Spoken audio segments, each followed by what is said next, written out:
What's going on, world, and welcome back to the Pursuit of the Good Life podcast, your favorite self-help podcast that helps you grow both professionally and personally. For those of you who are return listeners, you know that I am your host, the Kameron Lovelace. If you're new to this podcast, this is where we talk about how to create your version of the good life every single Thursday. What's going on, y'all? I hope y'all are doing well this past week. I know last week probably was a little bit stressful. Well, if you're an American, you probably were a little bit stressed out about the election and it going topsy-turvy. But now we do have a result. But before we get into the topic, I want to, of course, y'all know I like to open it up with different things that I find on social media, have a little fun, break the ice a little bit. But I'll put the picture on the screen for those of y'all who are watching this on the video. But it says, it's basically a little a word thing, and it says, "My husband is my best friend, but sometimes I want to square up." And man, have not related to something more than that, because sometimes you just you be talking crazy to your spouse. In my case, me and Sparkle, we talk crazy to each other sometimes, and sometimes you're like, you know what, shut up, square up. Just square up, you know what I'm saying? You want a fake fight. But nah, it's a beautiful thing to have fun with your best friend and be able to, talk crazy to him if you need to, in a playful way, of course, not in a demeaning way. But I think most couples can have that level of fun with their spouse. If your spouse is your best friend, then that's definitely something that's it's a part of it. But what I wanted to talk about today was really something essential and relevant to what's been happening in the U.S. over the course of the week through the election.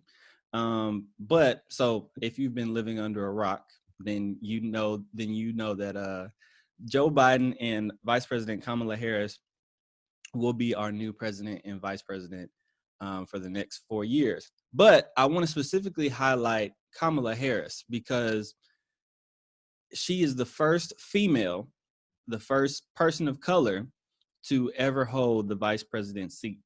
And this is not a political podcast, so I'm not going to dive into the policy. I'm not going to dive into their record. I'm not going to dive into none of that. But I just want to highlight the fact that she's the first, because when I look at her, I think about my little sister. My little sister is currently 9 years old, and she is mixed, just like Kamala Harris is mixed. She is, I believe, Jamaican. Her father's Jamaican and her mother is Indian. And now my little 9-year-old sister, for the next 4 years, so between the ages of 9 and 13, and then on extended if they get another term, she'll, in a pivotal moment in her life as an adolescent growing up, she'll get to see an example of somebody in the White House that looks just like her. And so to those of you, especially, let me start by saying, for those of y'all who are young women, have young women, I want you guys to watch your feet, because Kamala just broke through the glass ceiling that has never been shattered before. And so she's going to be a great example for so many young girls, especially girls of color, that can look at her as a powerful woman and say that, you know what, I can do that too. Because I felt the same way, in essence, when Barack Obama took office. When he took office, my mother called me in, like when he officially won and was making his speech, my mother called me up out of my room and said, "Hey, come watch this." Didn't explain, just say, "Hey, come watch this." And I wouldn't know until like when I reflected as an adult that was a very important moment, because to that point, in the African-American community, we saw the White House as untouchable. Like, it's like, nah, they'll never let a black man get in power, mixed or not. We'll never, ever get a black man become president. And if he becomes president, they going to kill him. They going to make sure this, that, and the third. It was all this talk. But to see a black man ascend to the highest office in the land, it definitely said something, I think, for me as a teenager, seeing that, it kind of reflected that, you know what, nothing is untouchable. No matter what society says, nothing is untouchable. And so that's the direction I want to go in for today, is because you all need an example for the things that you want to do in life.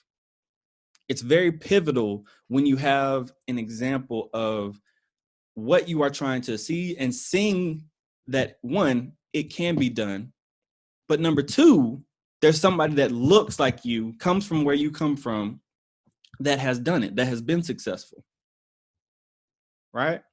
And so and what I think about that for me, because when I was growing up, I wanted to be a therapist. I wanted to be a counselor. I wanted to be somebody that impacted change and helped people, right?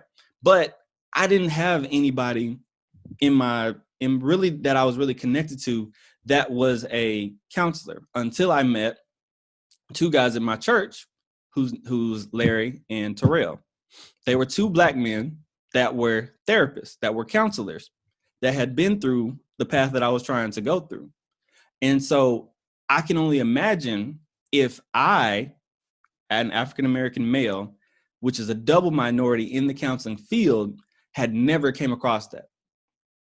Never had looked at the field of therapy and said, you know what, I don't really know people who look like me in that field. Why would I even want to pursue that? But no, I had two examples in high school in my church that could explain to me, oh yeah, what you want to do this, and then really don't look at your 4 years. Really, you want to look to grad school, because that's where you're going to learn your bread and butter. That's where you're going to learn theoretical orientation, so on and so forth, right?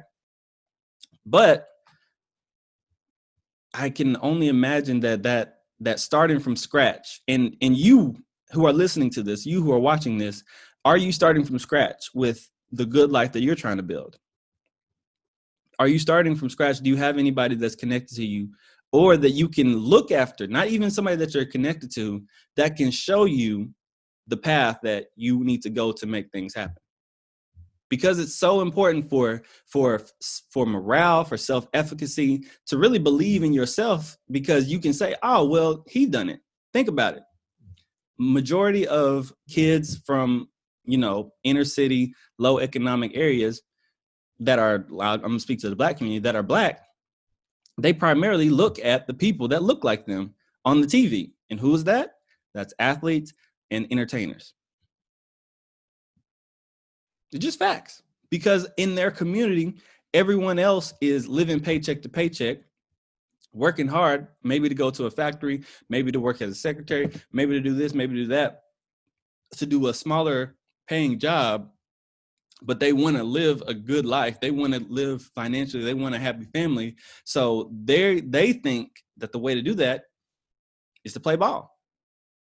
They think the way to do that is to rap, to act, to do what I'm seeing people do. I want the chain. I want the big house. I want the fancy car. Who has the big house, fancy car, financial stability, happy family? It's who I'm seeing on TV. It's who I'm seeing on Instagram. The YouTube people, the TikTok stars. It's the people that I'm seeing that influences what I want and my belief if I can get it or not. And this is why it is so important to have a mark, to have somebody that you can compare with and aspire to become. Now, I'm not saying that it's impossible if you don't have that. There are great options, there are great examples like Facebook. Facebook, I mean, they had MySpace, but they were like, we want to take it to another level, but we're going to do something that's never been done before. And now Facebook is the brand that it is now. You got Apple. Apple, they might have had Windows or PCs to do what they do, but they took a model and they said, you know what, we're going to do something that's never been done before. We're going to put music on an MP3 that takes an experience to a whole nother level. We're going to take that and put that in a phone. Never been done before. It is possible to do things at a high level without an example, without something that has been done before. But it makes it a whole lot easier when you do have an example to follow. And I say that on a personal level and a professional level, because, and I'm speaking more to my millennial experience right now when I say this, but if you want a man or a woman, you know, who you want to be eventually, who you eventually want to marry, you know, that person has to want that you want to be in a relationship with, and that person's background will influence how they see a relationship. Speaking from the male perspective, there are a lot of men who grew up without fathers or grew up without examples of a faithful man as an example. The men that they might have grew up with probably had multiple women. The men who they grew up with had multiple baby mamas. The men who they grew up with, the uncles, the cousins, all of the men that they grew up with, they didn't give an example of a married man who takes care of his kids, loves one woman, and is married to her, never gets divorced until his dying death. They might not have those examples, so they don't even know what that looks like. They think that all men cheat. Some women think that too, but all men don't cheat. I know, I've met plenty of them. But it's so important to have examples like that, who you have a man or you have a woman who looks like you, who can actually talk and engage with you and tell you, oh yeah, I came from a similar background. Oh yeah, I thought the same thing. Oh yeah, I can completely relate to that. And here's what I did to get through that. It's very, very important to have a mark and have somebody that to look to build that. And so personally, I think that you have to have two examples of this. You have to have somebody who is close to you that you can actually connect with and touch with and actually talk to. So when I graduated college, you know, I wasn't connected to Larry and Terrell anymore. I had just started working at an inpatient facility, which is where I met my next mentor by the name of Justin.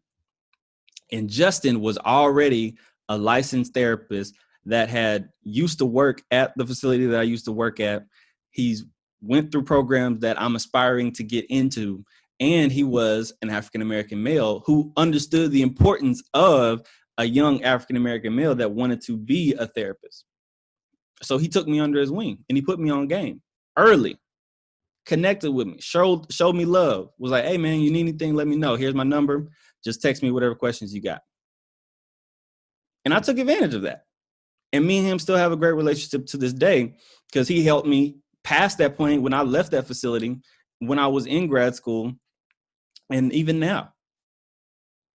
And so having that connection with him was reassurance, and I could ask him questions because he could give me advice that could help me pick what I want to pick. For example, he said something that was very insightful for me when I was in the program going through it. He said that make sure that you get experience in what you think you'll like and what you think you won't like. Because you won't know until you actually work with the population, and you don't want to be trying different settings before you graduate, because once you graduate, you'll be just hopping around trying to figure things out. So do what you can to get experience in your internships with those two experiences first. And that was great advice, because in that I realized I don't want to work with little kids. Like small kids that are below the age of 13, that ain't my ministry. Also, drug abuse, substance abuse, also not my ministry. Hey, but you want me to work with families? Want me to work with adolescents who can actually have a conversation about their feelings? Young adults?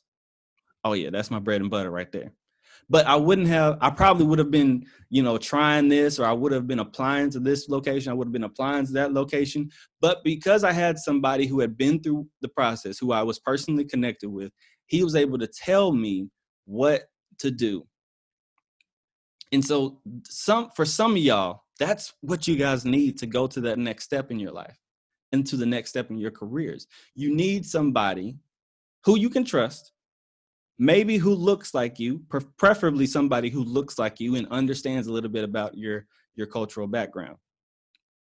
And somebody who can tell you, hey man, I'm gonna put you on game with this, do this, avoid this, and you'll be all right. And when you get to this point, we'll have another conversation to push you even further.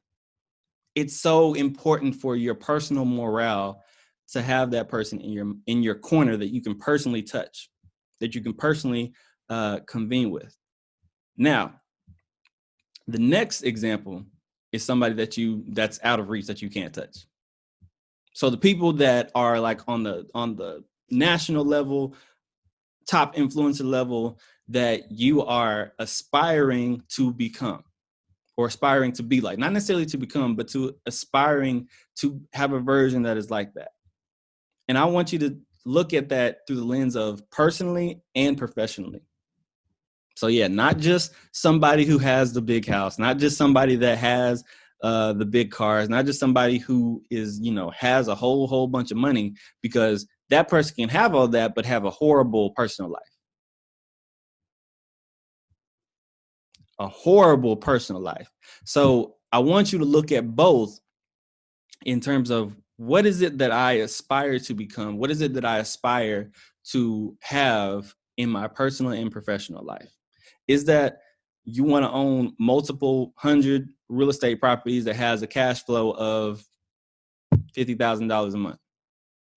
If so, you need to be looking at real estate pages, Bigger Pockets podcast. You need to look at those people who you might not be able to have a conversation with, like directly call them on the phone and say, hey, what's up? But you can see their content. You can see their weekly posts. You can see their podcast. You can see what they are going after in terms of their professional hustle. And you can mimic their activity. You can mimic their work ethic. You can mimic the things that you can implement in your personal life. Well, your professional life in this setting. But there's also the personal side of it. So your pastors, your motivational speakers, your family men, your family women, the people that have that personal piece in that good life that you're aspiring to be like, look at what they've gone through. Most people, they're willing to talk about their struggles. They're willing to talk about their successes. So look at what it is that they have done to get to where they've done. What did they do to avoid cheating? What did they do to become a great father, to become a great mother? Did they go to therapy? Did they work 2 jobs? Did they have a supportive spouse? Were they homeless like Tyler Perry? What are the things that they went to get to a level of personal peace and personal success, in their personal life? It's very important to have those marks, because when there's nobody around you, or when you're not talking to the person around you, that's somebody who's fresh on your mind. Just like the little kids I was talking about earlier, that's somebody who is fresh on your mind. I can see it. I can see a Black man can be married for 30 plus years, 40 plus years, 50 plus years, till death do you part, and have a great relationship with his spouse, with his wife, with their husband.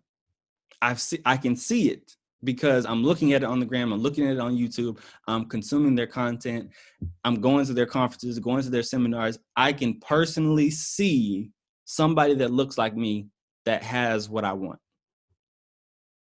You got to have that for you. And chances are you have to go seek it out. You have to go find the things that you want. You got to go find the people that you aspire to be like. You want to be a chef? You're African American? You might not have an example in your hometown.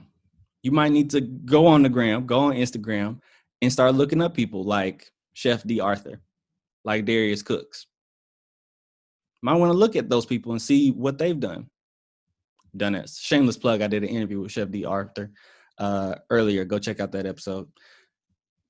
But that's why I like to bring on people, and I'm going to do a better job of bringing on people who can give you an example of somebody that has maybe done what you guys want to do.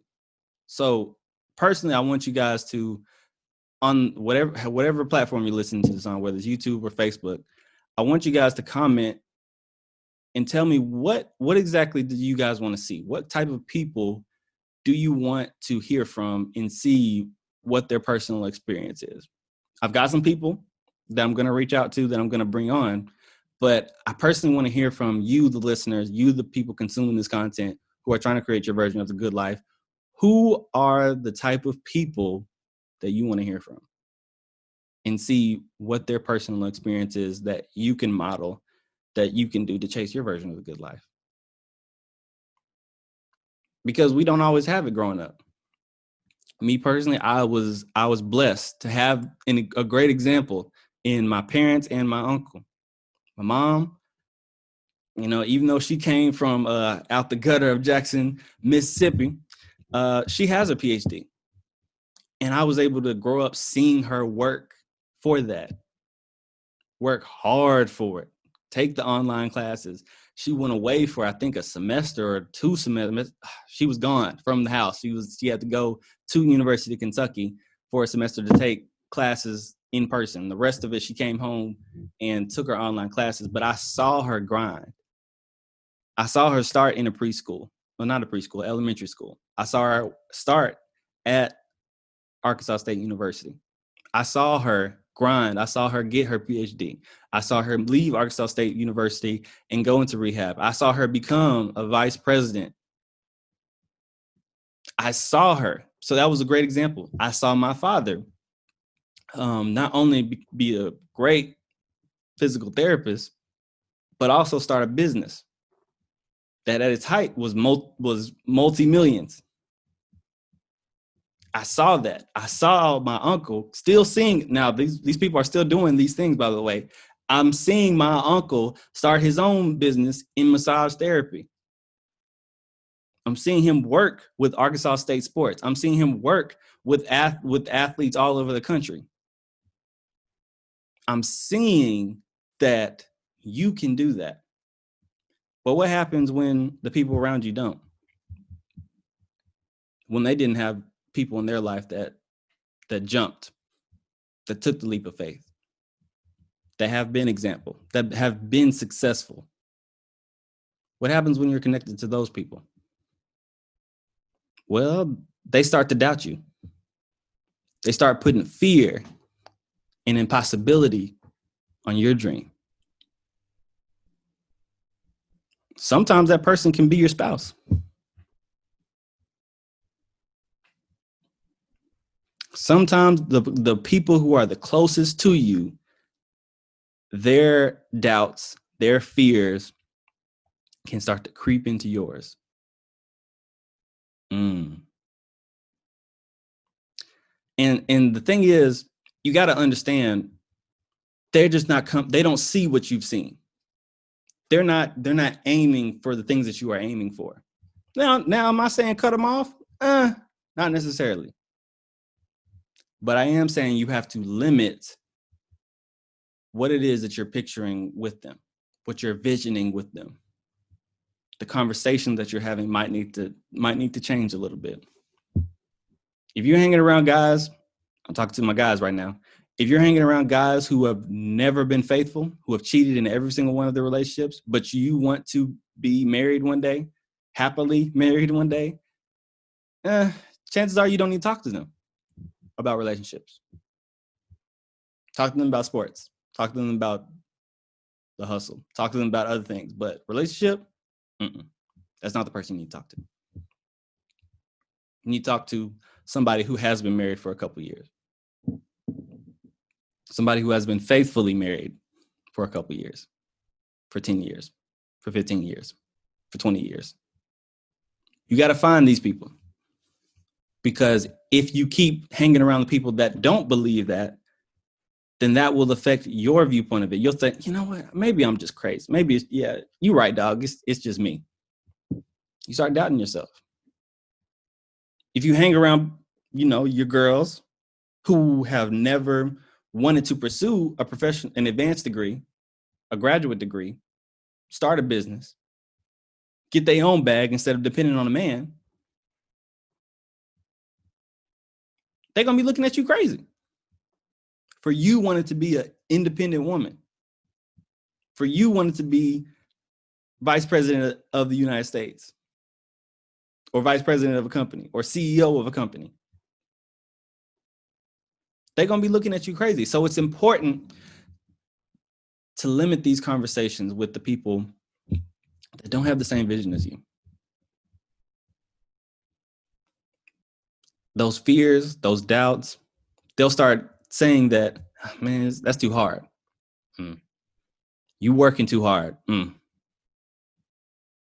Man, come do this instead. Man, you know that's not gonna. Got to limit those conversations with those people. Like I said, am I saying cut them off? Man, I can't say cut them off, but I can say you might need to start talking to them a little bit less. You might need to stop talking to them every day. You might need to not hang out with them every single weekend. Maybe you just need to kick it with them every so often. Hey, man, how's this going? Oh, man, I'm good. Because chances are you have to be the example for them. They have to look at you and see a successful man, a successful woman who has a professional acumen that has took them to higher bounds, that has a personal peace in their relationship, that has been to therapy, that is, in a happy relationship, that has rebuilded relationships with their family members, who's not getting into a fight every other weekend. Sometimes it's up to you to be the example that they need, but you can't do it while engaging with them every day more than the people that you need to be engaging with. The examples, the role models, the people that have been where you're trying to go. That's what it takes to really create your version of the good life. It's a very important aspect. And I couldn't let this moment pass with really acknowledging that, because that's just what I thought about when I thought about Kamala Harris, is that, man, so many girls are now about to do so many great things. Because really, there is no reason y'all should be taking a pay cut. There's no reason y'all should be making less than a man. Y'all can do anything. So let me say this personally to all the Black women that are watching this. I value you. You are great. You are worth it. And you can do anything that us men can do, if not better. So let's get out there and find those examples and find those mentors, find those coaches, find those people who you can connect with, and the people that you aspire to become like. Find those people and put them front and center on your phones, on your mirrors, in your podcast list, in your shuffles, wherever you can consume their content. That's what I want you to do today. That's what I want you to do. That's your action step, to get out there and find somebody that looks like you in the field, in the personal development place that you are aspiring to become. Action steps, find their content, consume it, put it front and center for you to engage with continuously. So very important. All right, that's all I got for this week's episode. Hope you guys enjoyed this episode. Give us that 5-star reviews. It helps us so much on iTunes. If you're watching this on Facebook, if you're watching this on YouTube, give me a like, give me a share, comment your favorite part, comment your takeaways, and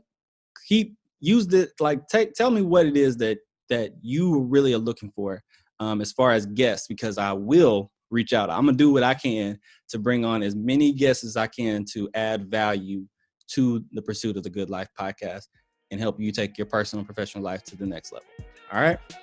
Until then, keep creating your version of the good life. We're coming to you each and every single Thursday. Until then, I will see you next week.